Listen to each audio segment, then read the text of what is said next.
आइए जानते हैं आज की प्रमुख अंतर्राष्ट्रीय खबरों को। उससे पहले एक नजर आज के हेडलाइंस पे। तिरुपति मंदिर में कैसे मची भगदड़, जिस वजह से गई 6 लोगों की जान। शीतलहर के कारण स्कूलों में छुट्टियां बढ़ाई, कई शहरों में बंद रहेंगे सरकारी और प्राइवेट स्कूल।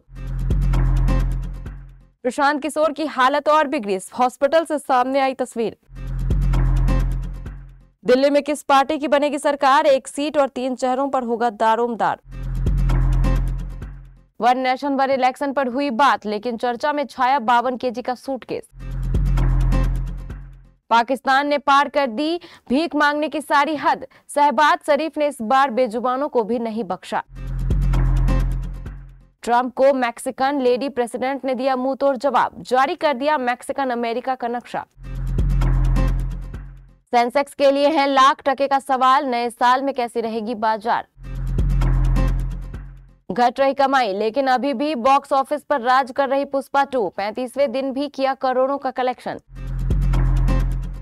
और तलाक की अफवाहों के बीच धनश्री वर्मा हुई इमोशनल, युजवेंद्र चहल का नाम लिए बगैर सुनाई खरी खोटी।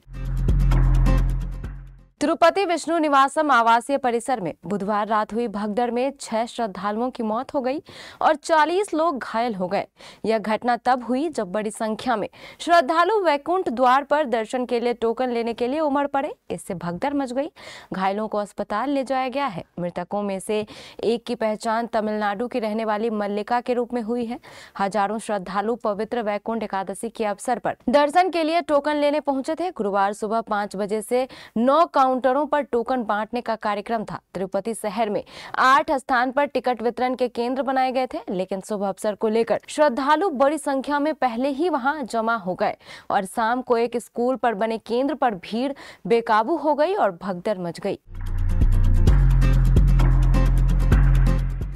राजस्थान में सर्दी के प्रकोप के चलते स्कूली बच्चों की छुट्टियों को लेकर जिला प्रशासन ने अलग अलग जिलों में अलग अलग तिथियों का ऐलान किया है। कड़ाके की ठंड को देखते हुए कई जिलों में स्कूल की छुट्टियां बढ़ाई गई हैं। राजस्थान के 11 जिलों में जिला कलेक्टरों ने 11 जनवरी तक स्कूलों में अवकाश घोषित किया है। इन जिलों में अलवर, गंगानगर, हनुमानगढ़, कोटपूतली, बहरोड, सवाई माधोपुर, बीकानेर, खैरथल, तिजारा, झुंझुनू, झालवाड़ा, नागौर और चूरू शामिल है। चूंकि 12 जनवरी को रविवार है, इसलिए इन जिलों में स्कूल अब 13 जनवरी से खुलेंगे।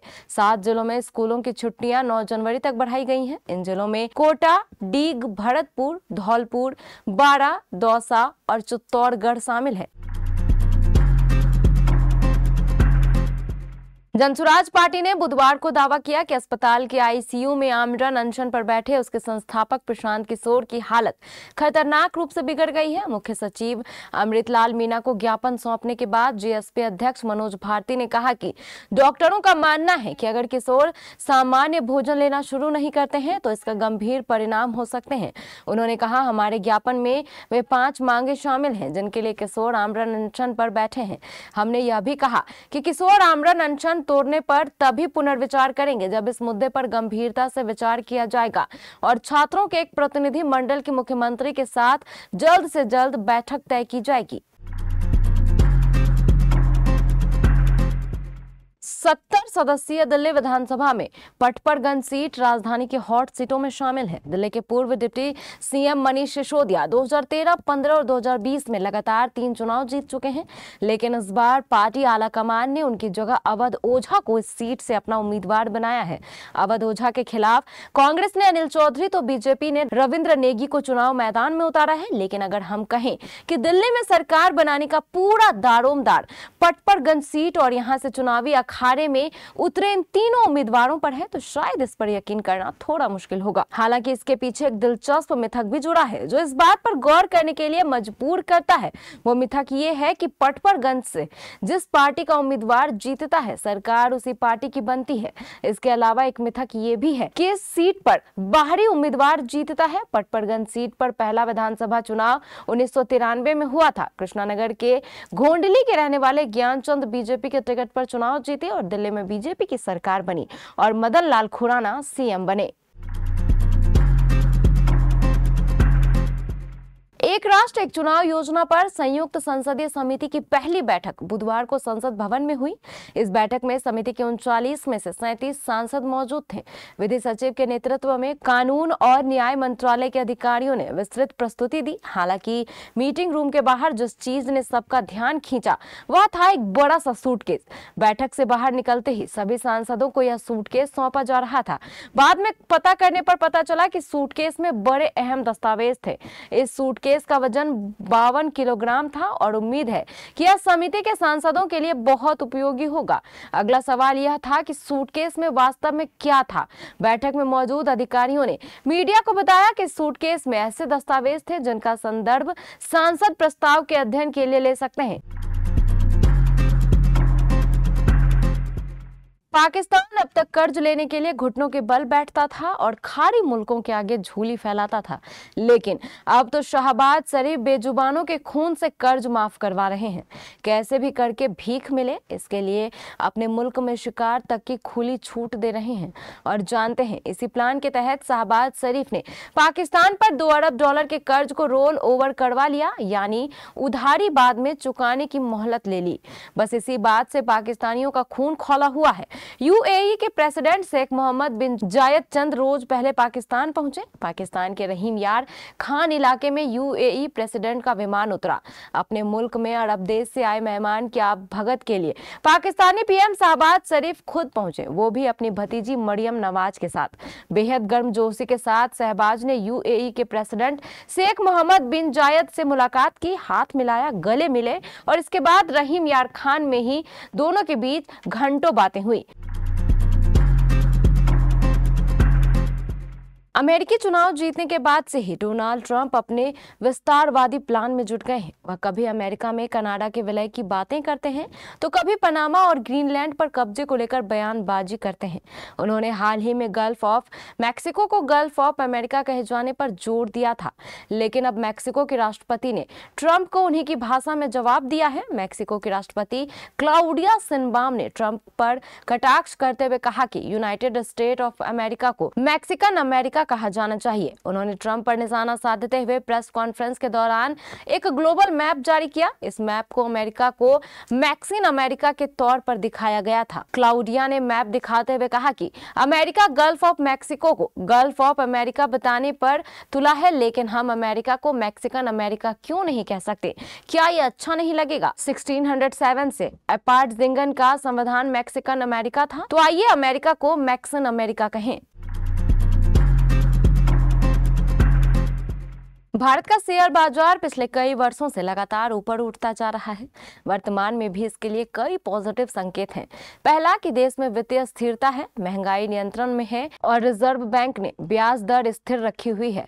दूसरा कि आईटी एवं आर्टिफिशियल इंटेलिजेंस में हमारी साख बरकरार है और इन क्षेत्रों में हमारे लिए नए अवसर खुलते जा रहे हैं। तीसरा कि पर्यटन एवं स्वास्थ्य में हमारी आय सुदृढ़ है और चौथा कि सरकार की तरफ से इंफ्रास्ट्रक्चर में लगातार निवेश जारी है, विशेषकर सड़कों, स्पेस, डिफेंस और रिन्यूएबल एनर्जी। इन सकारात्मक संकेतों के बावजूद बीते समय में विदेशी पोर्टफोलियो निवेशकों ने अपना हाथ कुछ खींचा है। वर्ष 2023 की तुलना में 2024 में पोर्टफोलियो फॉरेन इन्वेस्टमेंट लगभग आधा आया है। कारण यह है कि भारत की जीडीपी ग्रोथ सुस्त पड़ रही है। विदेशी निवेशक केवल भारत की ही स्थिति को नहीं देखते बल्कि वे दूसरे देशों से तुलना करते हैं और यदि उन्हें वहां कमाई के अवसर ज्यादा दिखते हैं तो वे उधर मुंह मोड़ लेते हैं। अभी उनका भारतीय अर्थव्यवस्था के भविष्य पर भरोसा नहीं बन रहा है।